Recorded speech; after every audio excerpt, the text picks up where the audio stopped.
Plastic pollution reaches Brazil's protected ocean zones. New research has confirmed that even Brazil's most heavily restricted marine protected areas, MPAs, are not immune to microplastic contamination. A joint study from Brazilian and Australian scientists found plastic particles in bivalve mollusks, organisms used to monitor ecosystem health, across all 10 of the country's no-take zones. These areas, where tourism and economic activities are banned, were expected to be pristine.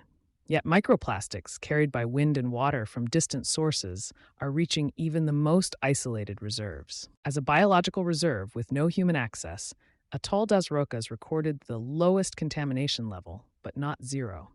The Alcatraz's archipelago showed the highest, with 0.90 particles per gram of mollusk tissue.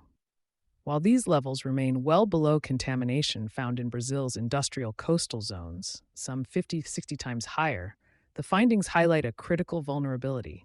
Protected status does not equate to isolation from global pollution streams.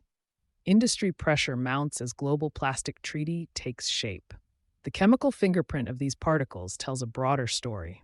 Nearly 60% of the plastics identified came from specific and traceable industrial sources.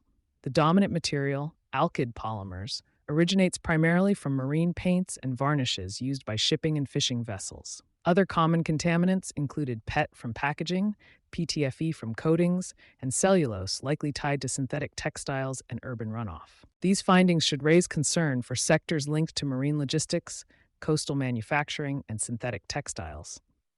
Even companies operating far from conservation zones may be contributing to their degradation through untracked waste emissions.